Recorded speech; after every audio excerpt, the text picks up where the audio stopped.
Welcome back to my channel. Today we're going to talk about if cold emailing still works and if it's a strategy you should use in your company. Well, according to research, cold emailing works 8.5% of the time, which is actually pretty good considering cold calling only works about 2 to 3% of the time. So I definitely recommend using cold emails as one of your strategies, and in this video I'm going to share the do's and don'ts to make it super effective.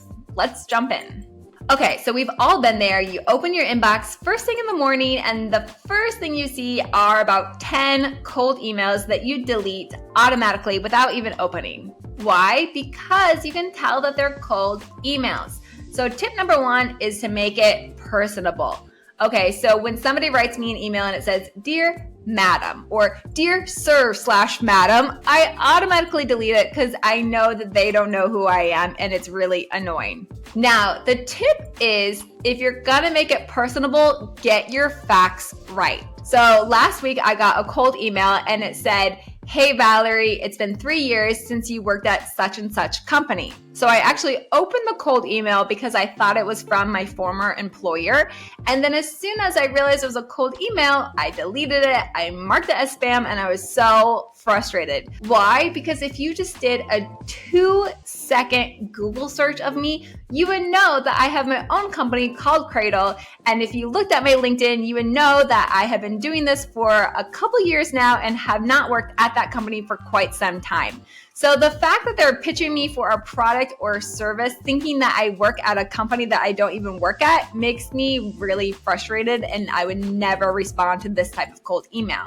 So make your messages personable, but make sure you get your facts right. Now, not only do you want to make it personable, you want to make it hyper personable. So that last cold email, they just mentioned my former employer, which is boring, right? But I got a cold email today and it started off with, "Hey Valerie, I heard about your backpacking trip from Cape Town to Cairo." Now that got my attention, one, because it was hyper personable. I knew that they must have done some research on me to see that I had done that backpacking trip. And also, they talked about something that really resonates with me. I can go on and on about my backpacking trip at any time of the day. So they brought up something that I actually want to talk about. So make your cold emails hyper personable and bring up facts that they have talked about or something that they've done or something that's going to engage them and make them want to talk back.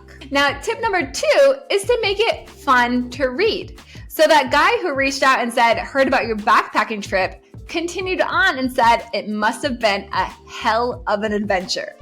Now, that caught my eye because usually cold emails don't curse. And I actually don't know if hell would be considered a curse word or not, but either way, it's not the language you see in a typical cold outreach. So 1, it made it really fun to read, and 2, it also made me uncertain, like, is this a cold email or isn't it? Because it wasn't super professional and formal. In fact, it was just fun and delightful to read. Now, tip number 3 is don't do a hard pitch. So after you research the person and you make a hyper personable first paragraph that's 1 or 2, 3 sentences long, you want to make it short. You want to obviously bring up the reason why you're messaging, but you don't want to do a hard pitch.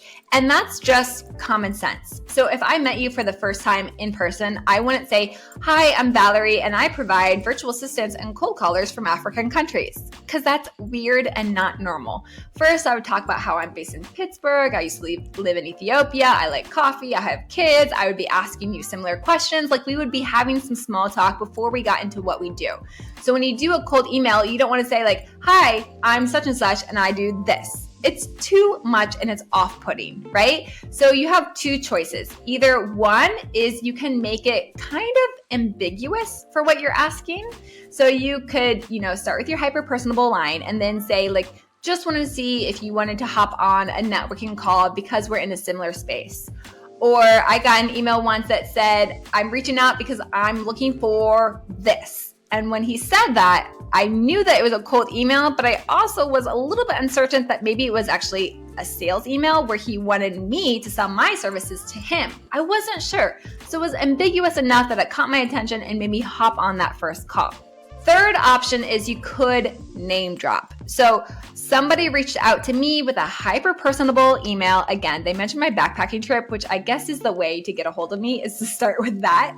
But then in the second paragraph, it was a company and they mentioned some of their clients and they said like, and we work with boom, boom, and boom. And those were 3 people that I followed on Instagram. I listened to their podcast. I followed them on YouTube. Like, to me, when I read those names, I was like, oh my gosh, I can't believe this company is reaching out to me. And I responded back and actually ended up working with them.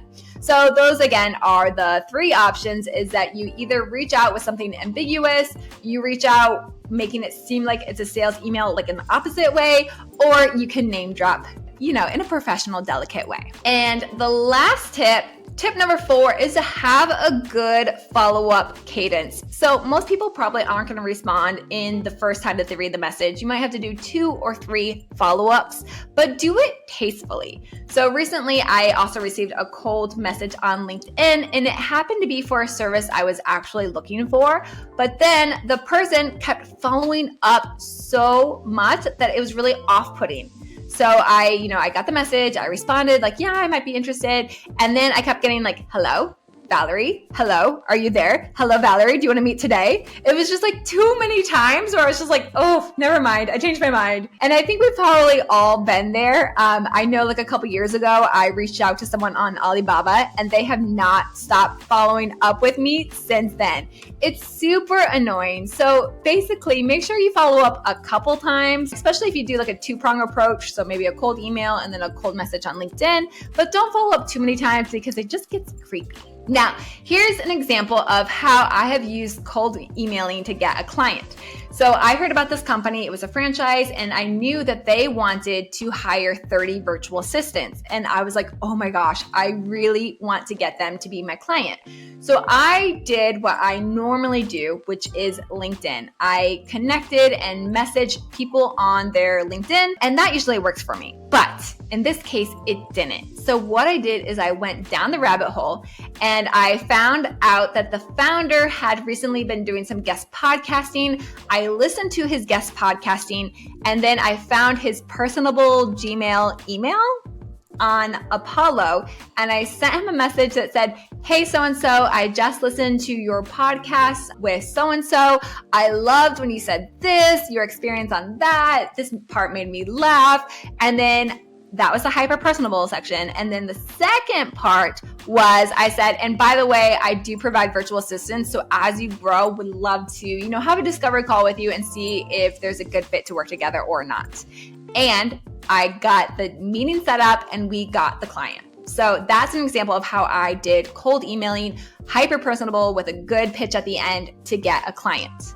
Now, if you don't have time to do cold emailing, because it actually takes a lot of time if you want to do it right, the other option is that you can hire a virtual assistant to do it for you. And that's what one of my clients did.